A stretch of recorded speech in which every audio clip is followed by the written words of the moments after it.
Can you guys hear me? Is everyone here?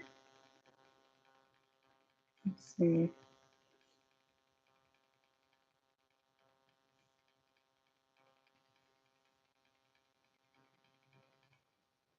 Can you see me?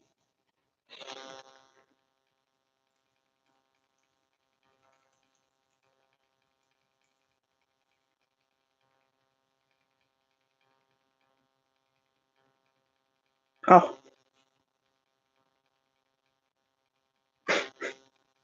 I'm looking at myself on my phone. Um, so that's funny.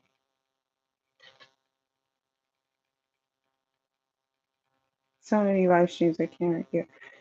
I've only done one. Sorry. Can't see me. Okay, cool. All right, guys, what's up? How's everyone? First live ever. So I'm in Colorado actually. So it's 3 p.m. here. And I realized I've hit 15,000 subscribers. It's like 15,300 now, and I wanted to go live. I need to stop reading comments, but this is fun. By the way, where is everyone from? Can you where you're from? I want to know, like, because I've gotten a lot of yeah, UK. Okay, see, Maxine. Yes, a lot of people. So yeah, we're going to get into the Dark Horse. Hi, Jen. Colorado, Kentucky. Oh, Berlin. Cool. Ohio, Pittsburgh, Long Island, Atlanta. Awesome. Tiffany, Arizona. Okay. Also, if you haven't actually subscribed, can you hit the subscribe button? Because it helps with the algorithm. And liking the video, I know it's annoying, but it helps with the algorithm. Helps for the videos to be seen and the messages to be heard. Um, is there any subscribers that's been here since October? That's when I first launched.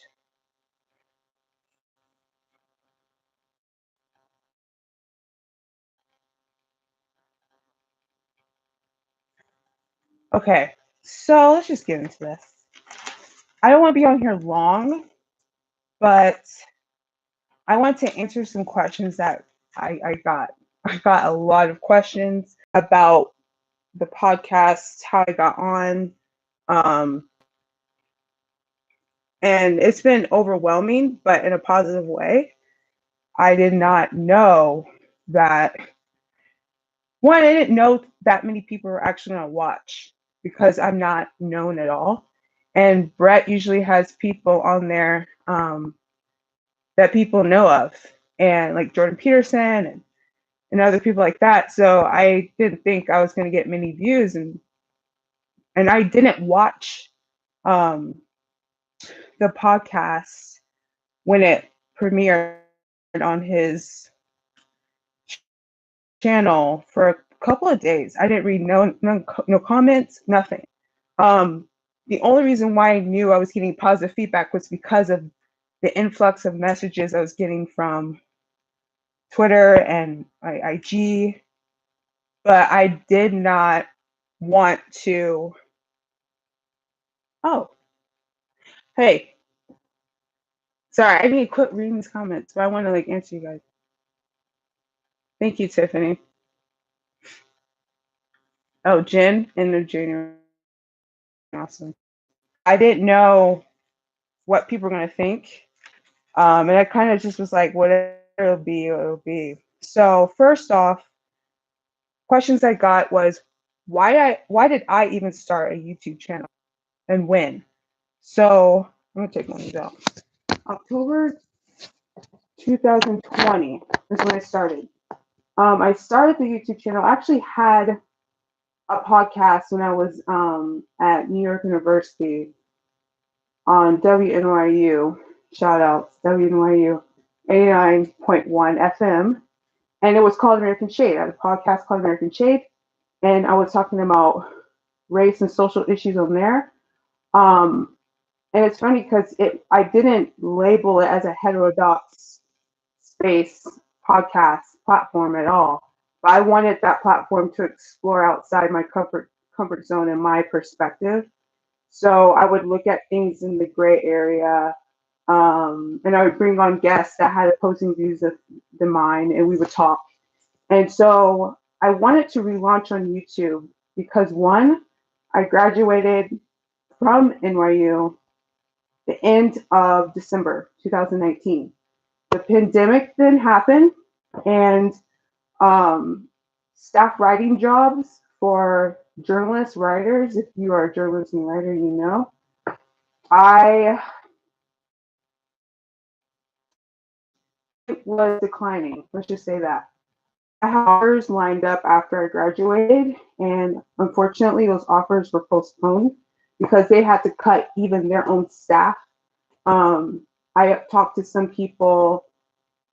I won't say the publication, but I talked to the head of a publication. It's really well known, and the woman said, "If I could hire you, I would, but I had to even take a pay cut on my paycheck just to pay the employers I have because of this pandemic."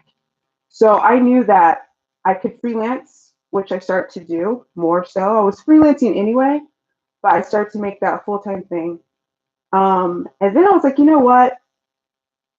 I want to do this podcast, but I want to do it in a different way. So I just kind of drew out a plan of how I wanted this to look like because I didn't want it to be a podcast or a YouTube channel where I talk about issues from one side, one point of view. I didn't want it to look like other channels. And I was like, it's either going to be really niche and only like I'll have a few people engaged, but it'll be something I love, or it might be something that a lot of people actually want to see. And all because it's not out there doesn't mean people don't want to see it. So I was like, you know what? I'm going to just do this my way. I'm going to make sure it's, you know, independent because I'm an independent thinker, writer, politically. And I'm just going to have kind of all point of views represented as much as I can. And I thought that was something new, but that's something that's really like true to myself. I didn't want to like be something I wasn't. And you know, at first I was making videos. The first one was the monk debate with Reverend Michael Dyson and Jordan Peterson, and I posted that. I think that was my first video, one of the first. That had 100 views, maybe. I don't even know. And then I just kept making content. I was not getting views at all, but I wanted to do the content. I thought it was important. And then all of a sudden, one video exploded and literally went from maybe 1,000 views to 200,000 within a week after it was posted for like a month. And then that's when other people start seeing other videos. And then I start getting more subscribers. And then with that, other people were reaching out to me to talk. So the first person I talked to publicly that I'm sure people know by now, Benjamin Boyce. And then I was talking to Megan Murphy. And then I talked to Coleman Hughes. I talked to other people. And then that garnered more people to come on the channel. Um, and so, yeah, I didn't start a channel to get a lot of subscribers. I started a channel to create content that I felt was needed in the discourse today. That's why. And also with that, all because I was getting momentum, getting more views, getting more subscribers, I still value quality over quantity. I don't want to just be like, oh, there's so many people watching. I want to just pump out 50 videos to get a lot of clout or like, you know, whatever. Like I don't care. Like I care about the content and what I put out. And there's times where I will make a video and I'll edit it, I'll watch it back, and I'll literally be like, this video sucks. This doesn't make sense. Or not maybe it doesn't suck, but it's not making the impact on me that I want it to make on other people. So if I'm watching something and then I'm confused by what I'm even saying, or if it's boring, I will go back to the drawing board. I'll reshoot. I'll rewrite a script until it's, nothing will be perfect, but until it's, precise, concise to like exactly what message I'm trying to do. So I don't post a lot, but when I do post, I hope it makes the impact. And I don't really take in the views as like, oh, I didn't get 100,000 views on this, so that means it didn't matter. No, I look at the comments and I look at the messages, and sometimes the the videos that get 5,000 views, I get a lot of messages from people who are like, I needed to hear this, or I'm glad I heard this perspective. And sometimes the 100,000 viewed video is that actually took me 3 tries to shoot, because I'll be honest, like I said in one of my videos, when I try to critique people, I try to get out whatever I feel about them all the way, and then critique. And because I have an issue with the book and the content, and it's not Robin, it's just the content of the book, I realized that the first take that when I did my commentary, it was it was not as tactful as I wanted it to be. And I reshot it because I did not want it to be an attack on her. I'm not trying to attack anyone. That's not the point. That's juvenile, and anyone can attack people. I didn't want to even attack her work. I wanted to just analyze it from my point of view and to show how I feel like it's not helpful within the race discourse. So that's what I did there. Now, let me look at these. I knew people were going to ask. Okay, I'll just ask this now. I'll just answer this now because I'm seeing people asking about Jordan Peterson in the Red Skull with ta-nehisi coats. No, it's irony because, hold on.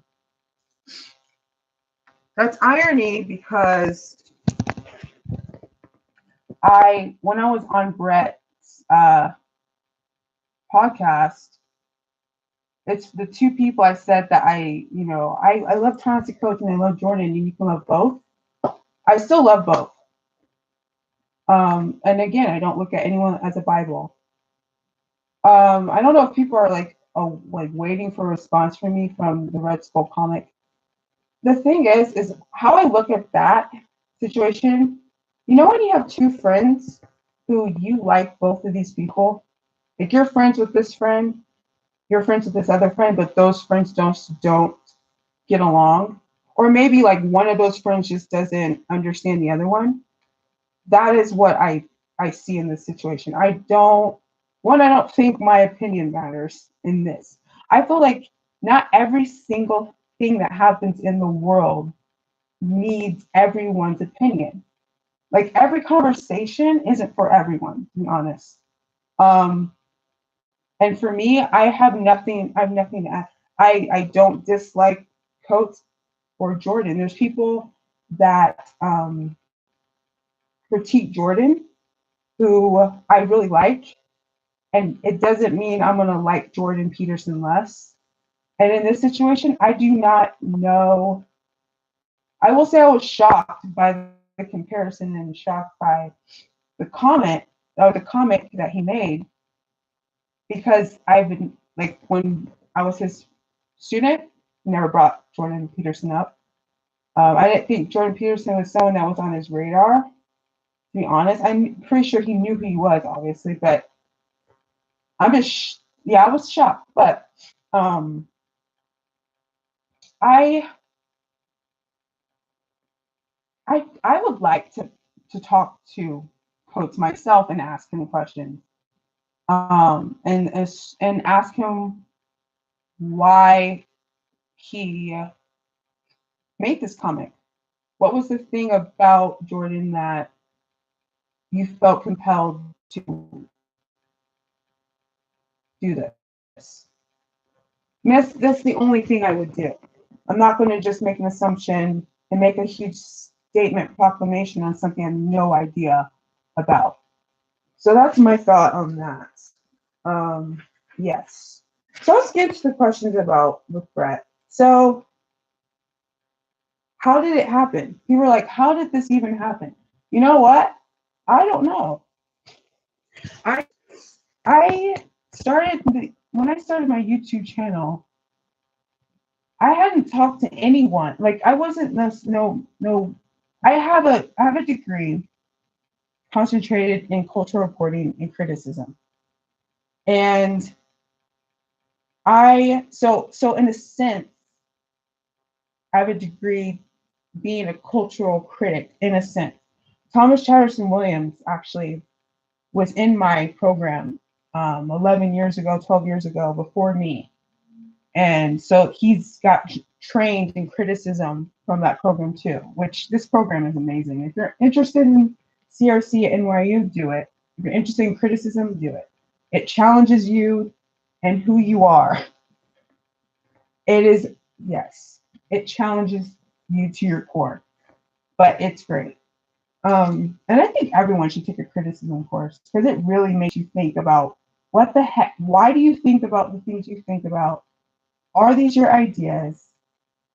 Are you just an echo? Like, what are you? Who are you? Like, anyway, we'll go down that lane another time. But so I don't even know what I was talking about. Wow. This is what happens a lot when I do these podcasts. I'll just have these conversations and like, what? Oh yeah, how did it happen? So basically, because I was in conversations with people that Bret's talked to, and Bret read my article, Free Black Thought.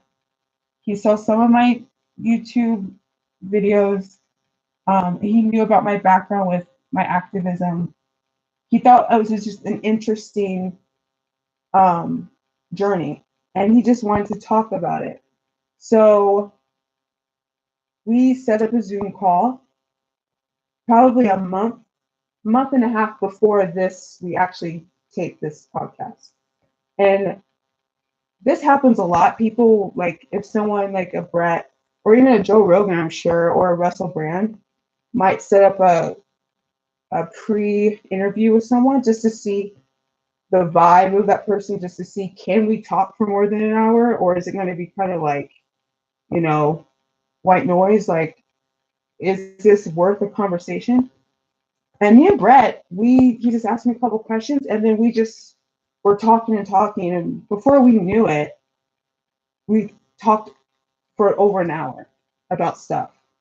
And so he felt good about having a podcast. And I was like, I'm down, of course. And I didn't tell anyone about it until a couple of days leading up to doing it. People were asking me, did he give me questions prior? Did I know the format? This is the thing about me. I am I don't want to say perfectionist, but I like to know things ahead of time. Now with podcasts, I usually actually don't like to know the questions. If they want to give me the questions, because that's fine, but I normally don't like to know the questions, maybe the topics. I think that's normal. Because that makes for a more organic, authentic, off the cuff talk. Because Bret has almost 300,000 subscribers, because Bret usually gets 3, 4, 500,000 views per video, I was like, maybe I should know the questions before because I wanted to be prepared.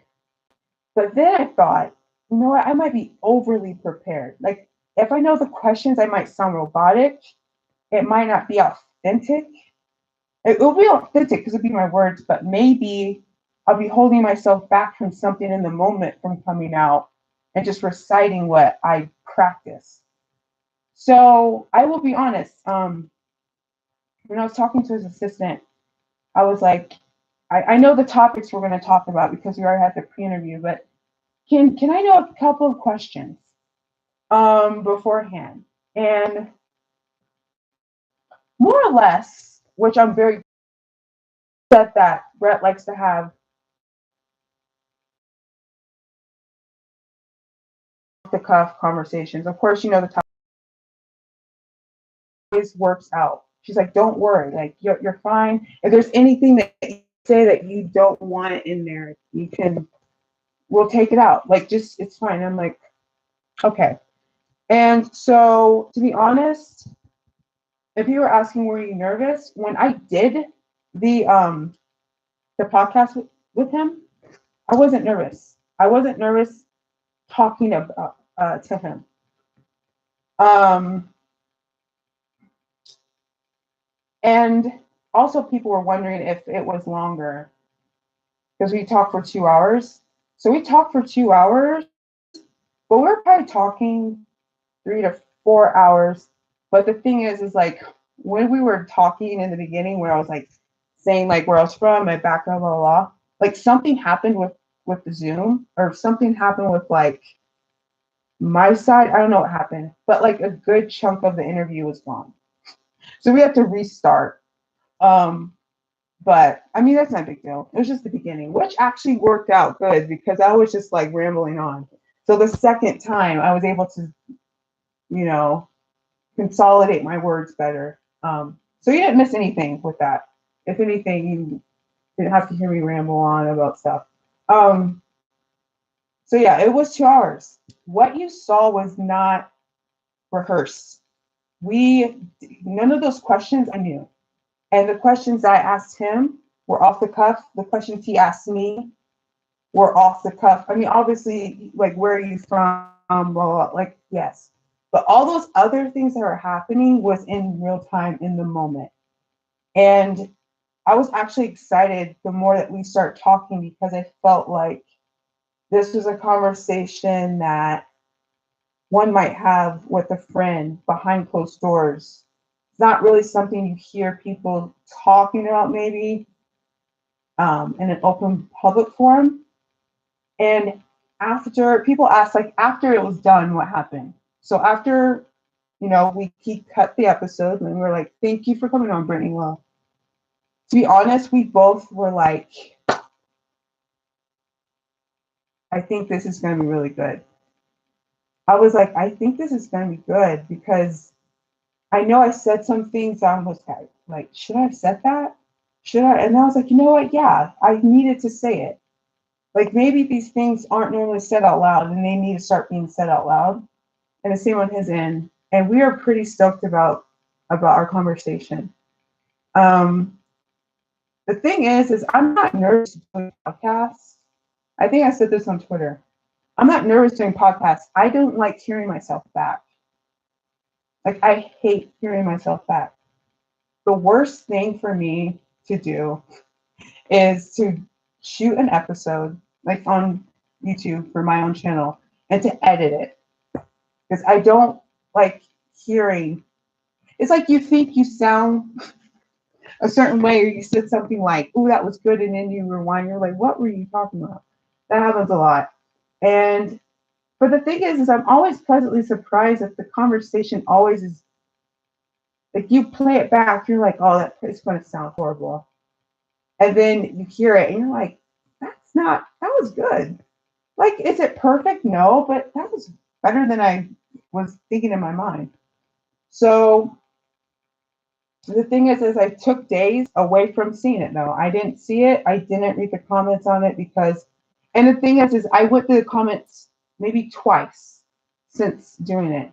But you at a point, especially on that scale, you have to leave it alone. Like you can't um dwell.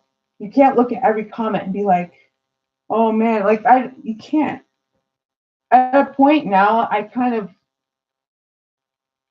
comments kind of slide off because one, I really think that with doing BLM and getting all of those negative comments and then getting other I don't want to say like I have such tough skin and nothing hurts. Obviously things hurt, but I think I have built an I don't want to say tolerance. I don't think tolerance is the right word. Maybe it is.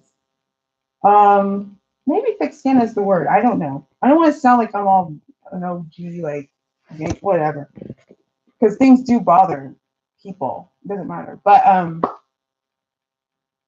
I I don't take the comments to such like personal attacks and like to heart because I just look at it like when I comment on videos, like I might comment and I don't the thing is I don't say negative stuff on people's videos. That's the thing. I just don't feel like if it doesn't apply, I let it fly.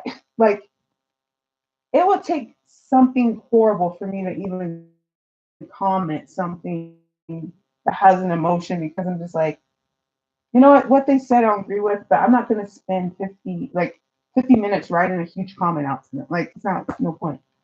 Um but I am curious to know what people think, but the ones that like will attack or say some racial epithet, I'm like, you don't know me. And I've heard worse, been through worse. So it's fun. But overall, the feedback has been great. And I haven't been able to comment to everyone, so I don't want anyone to think I'm ignoring you or anything. I'm not. I'm thankful for every comment and message I've received. You really, truly, I am. I do get overwhelmed though. And when I don't check out. I just take a break. Um, Social media is great, but you don't need to always be on social media. And now that I've been in Colorado for like a couple of days. I'm here with my friend. I'm actually in her son's room right now. Um, and so I'm kind of taking, not a break from work. I'm still working and stuff, but just a new change of scenery, less time on Twitter, less time on. And the thing is people are like, you know, I don't know. I guess it's a thing. Like if you're not always tweeting, people assume like you're not doing. I don't know what people think. I'm like, I might be on Twitter and I might be looking at stuff, but if I don't have something of substance to say, I don't just tweet. Like I'm not going to just be tweeting things just to tweet to get likes or tweet to be like, I'm still here, guys. Like if I have no, like I just don't. And no, not knocking people who do. I personally, that's just not me. If I don't have anything to say, I'm not going to just make up something to say. And if I find other people are saying something, I'll retweet what they said so people can hear their voice and or read their article. But if I feel like in the moment I have nothing to give for right now for these 24 hours, then that's just how it is. What else did people ask? Mm-hmm. Oh, people asked what other podcasts am I going to be on? I don't know. You're just saying. I don't have anything lined up, so to speak. People are asking like what podcast would I like to be on or who I would like to talk to. I would love to talk to obviously Joe Rogan, and I would love to talk to Russell Brand. I think Russell Brand is very interesting, and he is so smart. Like he knows I see similarities between Joe and Russell. They have their own thing, their own brand, so to speak, but they're knowledgeable and curious about a lot of stuff. And even though they're intelligent in their own ways, they don't assume they know everything on the subject, and they're not closed off to learning, which makes them even more intelligent to me. So I would love to talk to Russell because I think Russell's really funny too. And I think that we would probably start laughing about one thing, and that would be the 3 hours. Because I think everyone has like a dark sense of humor, but my humor can be like things that are like overtly funny, like in movies, I don't laugh at. It's those little things in movies that might like go over people's heads that I will just laugh at so hard. That are just like clever things. And I think Russell's like that. Like he says things that does not sound funny in the moment until you think about it for 10 more seconds and then you're just laughing. You're like, oh my gosh, how did I not get that? But anyway. So yeah, Russell Brand and Joe Rogan. That is who I would like to do this. Yeah, Rachel D. I am not just premiering. This is an actual live. I know. I'm gonna take this out actually. So let's look at this. So if you guys have questions, go ahead and ask. Also, I have an idea of a. I have an idea which I have to figure out how to do because I think it's going to have to take a lot of control, so to speak. But I'm thinking about doing Zoom panels with my subscribers. Like I'm thinking about having panel discussions and not just bringing on people that people might know or like experts in fields, but just like normal everyday people who I might take 6 or 8 people and you guys just talk and it all be from try to get as many different point of views on there. I think that would be fun. No? Yeah.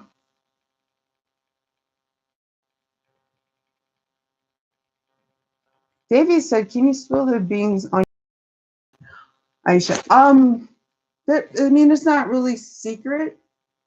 So that conversation that I had with her was not meant to be a podcast, or it was us talking for a piece I'm writing for Tablet Magazine, which is like a profile piece on her, but it's going to be something different. And it's going to be something very interesting that I don't want to give it away though. Come on, guys. This is like that that interview was like, a movie trailer, and you don't want me to give away the end. Just it'll be out. The that will be out soon, that article in Tablet Magazine, and I will let you guys know as soon as possible. So it's not secret. I guess it is secret. I wasn't saying anything, so you're right.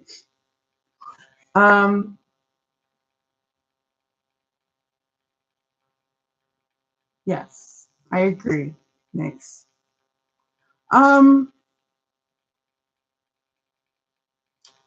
What was your biggest takeaway from your conversation with Bret? Did it change the way you think about anything? That's from Sean. My biggest takeaway.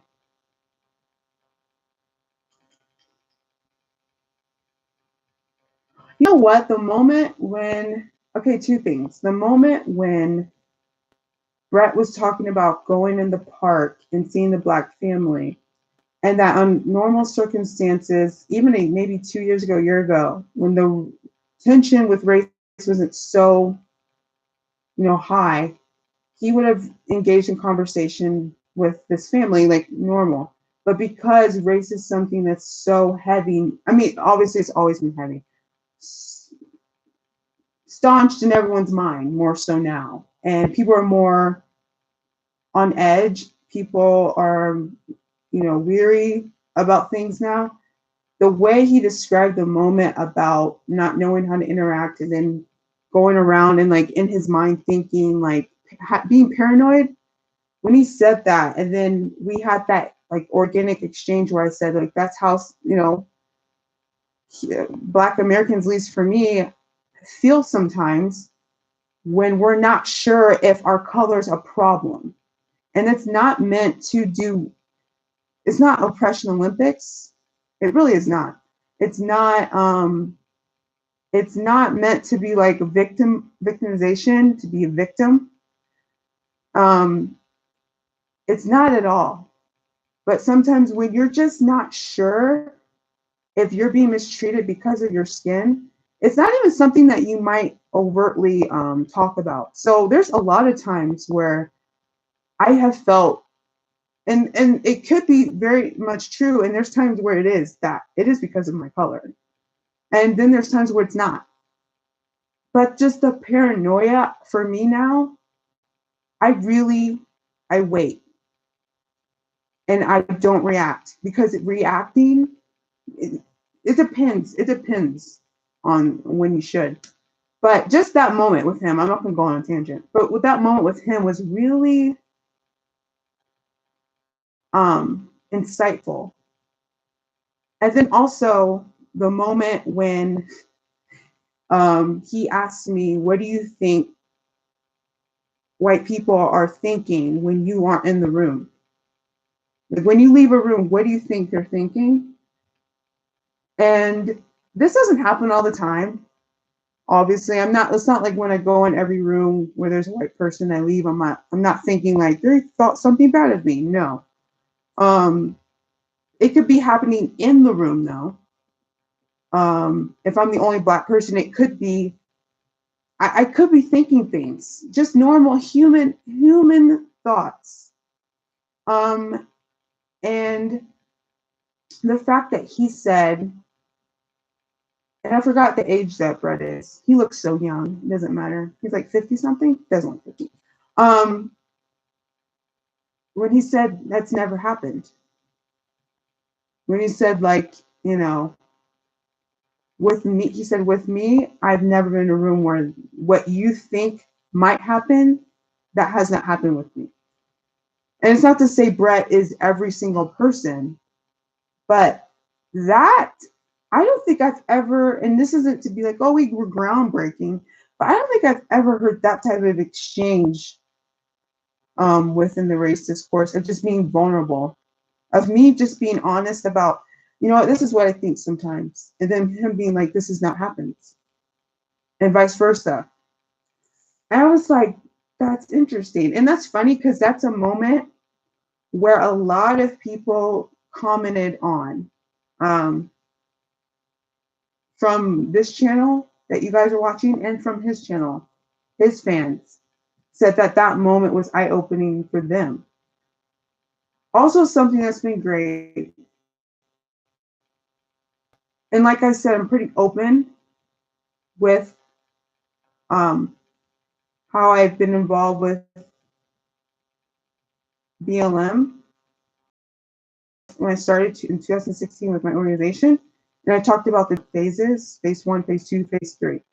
And now we're in phase 3, I believe. And like I said, as much as people don't want to believe it, as much as media forces of negative, actually, I'm not going to say forces, because people in BLM, national, global, don't help either with the narrative at all. But the grassroots that actually don't mean any harm, aren't involved with what you're seeing, who just want to do good for their community, which actually helps everyone of every color in the community, are, when I say they're frustrated, really they are. And some might be thinking about changing their name. I don't know. But anyway, it's a lot of people have reached out, especially from his base, who said, basically, I hated everyone in BLM. I hated every BLM person, everyone involved, but you have made me at least just maybe reassess that I wouldn't want someone to generalize me based on a few people doing something. So maybe I should have that same grace. Now, I'm not saying that they're out there buying a shirt. This is BLM. No. And they say they still don't agree with BLM, but they are looking at them as not as a one labeled group, but like, okay, I'm seeing these are people. There's individuals in there. There's humans there too. And some of these people who have reached out, you know, they were Trump supporters. And it's said the same way that they were looked at as being this thing because of who they supported, They realized, you know what? As much as I don't agree with BLM, if I want to be treated away, maybe I should give that grace, even if I'll never agree with them. Those moments, I was like shocked. I was like, that's the point. I'm not trying to get people to change a side, change who they are, who they believe, whatever. No, I'm just trying to get people to see the left, the right, the this, the that, the up, the down. It's not the left. It's these are people you're dealing with. These are Americans. These are humans. And people are more complicated than what you see in the news. People are more complicated than what you see from your favorite commentators. People are more complicated than an article.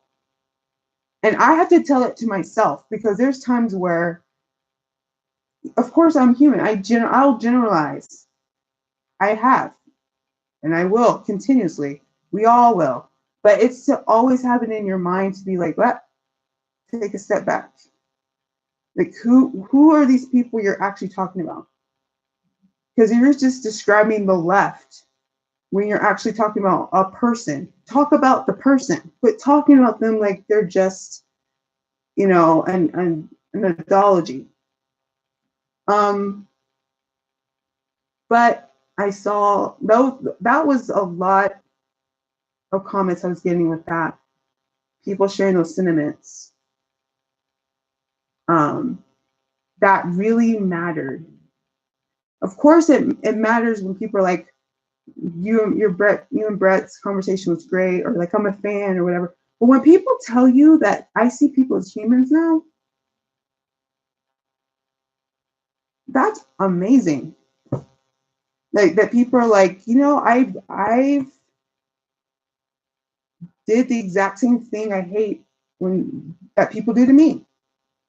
And I made me have a more open point of view.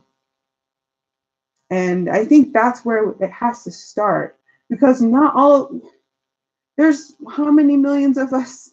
We're not all going to agree. We're not. And if we're waiting for all of us to come on a side and agree before we're United States, we'll never be the United States, period. You just have to, it's a respect level, and it's very, again, cliche, chicken of the soup. Let's just respect each other. But to be real, that's a radical thing right now for people to do. It's just to respect people. It really is. And I'm not trying to preach. I'm not a preacher. My dad is. He really is. But I'm not gonna preach. This is what I actually do. I tell myself this. When I'm doing this, when I do the things that I know, I'm like, okay, you just did this. I reassess. I'm like, get yourself together, Brittany. You're not. Who are you, dude? Like, I seriously talk like that to myself. Like, who are you, bro? But yeah. So, sorry guys, I've been going on forever. You probably have things to do.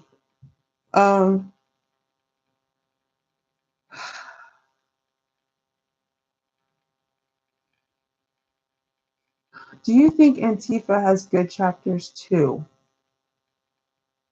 I don't know, because I don't know. I don't think. I'm not going to generalize. But Antifa and BLM are not the same thing. So it's just not. I'm just not going to answer that. If you don't have the answer, that is the correct answer. Yeah.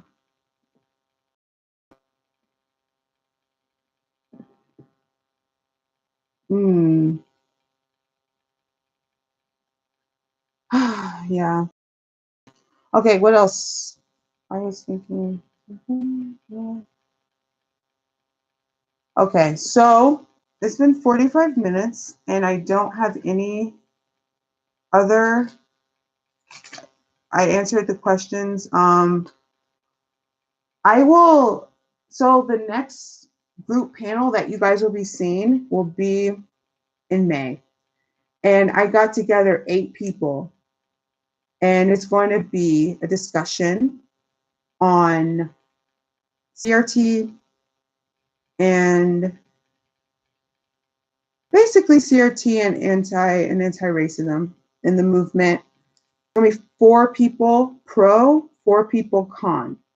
They know, I've already talked to these people. We set it up a month ago. You're going to know people on this panel. Someone said no. You're going to know people on this panel, and which I'm really excited about. But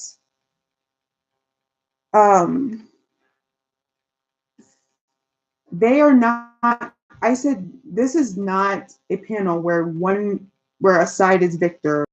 This is not the point. The point is there's people who have quarantine, see this issue from different point of views, and you're kind of going to be representing these voices, and hopefully what happens is you get a better understanding of why someone's for these people to go. So I gave them the questions beforehand. I gave them the format, and I did tell them that this is an unsafe, respectful space where we want everyone's consenting to risk being offensive and getting offended, but no in hominem attacks, none of that. You do not need to do that for dialogue. There's no point. But they're going to be prepared. These are people like that are diversity trainers. These are people that have written against diversity and inclusion programs, and have been outspoken. So, oh, sorry, is it glitching? But anyway,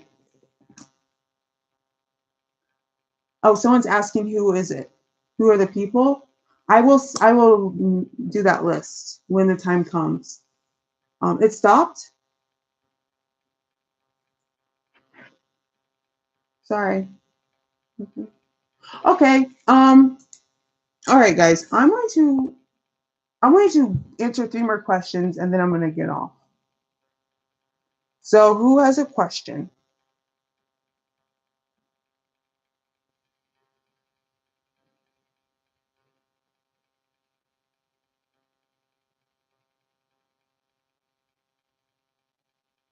Yes, Jupiter. Yeah. You can't have every person. Would I be interested in going on unsafe space? I have heard of that. Can you give me who's the host? I'm sorry, I'm agreeing to that. I know I've heard of that forum, but I don't know. And sometimes I might even listen, like if you say unsafe space, and I'm like, who is that? And it might be something I just listened to.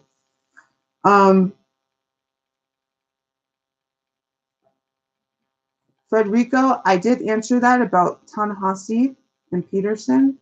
So I'll post this, and I will, and you'll see it. It's in the middle when I talked to, actually it's in the beginning. I talked about that.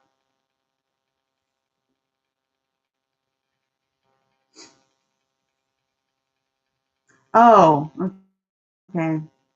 A former master. Yeah, I would go on. What's the harm of a conversation? There's none. Would you ever interview with Shelby Still, John Riley, Glenn Lowry, or John McWhorter? I would talk to anyone. Yeah, I'll talk to them. Funny, I talked to John McWhorter via email. I think I'm going to end on this. So via email,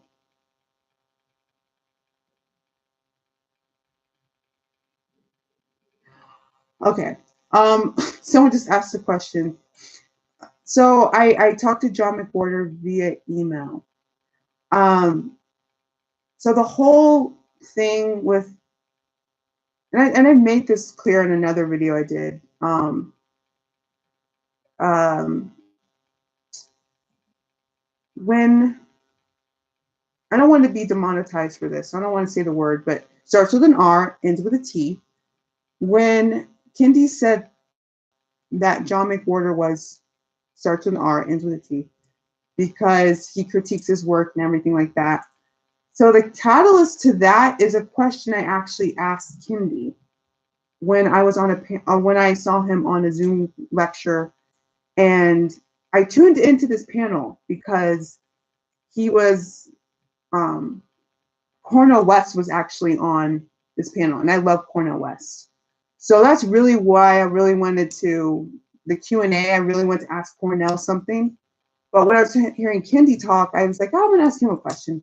So I just asked him basically, how do you feel about the constant critiques that you get on your work, and the fact that you get constant critiques? Do you think that that means maybe you have missteps in your philosophies and your research? And this was during the time that Coleman sent out the invitation to Kendi, and I said, would you take Coleman Hughes up on public debate or public conversation? Because I feel like, at least for this generation, that'll be great to see two Black intellectuals in conversation with each other who oppose each other, but that can come in to the dialogue with good faith, and that you'll be raising money also for the United Negro Fund. I believe that's what it was going to be raising money for. And so he basically said he wasn't going to debate Coleman. And then when he said, oh, about John McWhorter, he's, because of how he, with his own research and his own writings, and of course he wouldn't like what I write about because I'm against anti-racism. I was shocked. I was like, I can't believe. So long story short, John McWhorter heard about this panel, heard about him saying this, and I think I wasn't going to reach out to John, but a few weeks I realized he was really upset and mad. And I just emailed, someone gave me his email, and I emailed him, and I said, I'm the one that asked Kendi about how he feels about the critiques he's been giving, and if he thinks that that means he's missed that, whatever. And I said, I didn't mean, I hope I didn't cause like an issue. Like, I didn't mean to. Like, I was just asking a question, and it was more so for him to maybe, I thought maybe he'd think, you know what, maybe if there's 20 articles about my idea, maybe there's something, that a blind spot they saw. And I thought he would just be kind of humble about it, to be honest. But John was just like, you did nothing wrong. Basically, I'm not going to say the whole email, but he was like, it's fine. Don't even worry about it. So I talked to John. Definitely would talk to John. And, still, one day I hope that happens. One day I hope Kendi will talk to Coleman. I think talking to John now, I think that's out of the question. I don't think that's going to happen. But I hope he talks to someone that opposes his idea one day. You never know what will happen. I never say never. But yeah, I said I was going to end at, yes, Liz, Cornell is a critical thinker. Yes. Controversial, sure. Aren't we all? But anyway, thank you guys for the likes. I appreciate it. Thank you for coming on this live. I didn't know there's just going to be 8 people watching. I was just like, Brittany, you've been saying you're going to do a live for a month, and it's 15,000 subscribers. This is the least you can do. And I wanted to do this live because I had so many questions about the conversation on DarkHorse, and I think I owe it to you guys to do this. So I'm about to take a nap. Okay. No, I'm not kidding. I am. This time change is crazy because it's 4 o'clock. It doesn't feel like it's 4. It feels like it's 8 p.m. right now.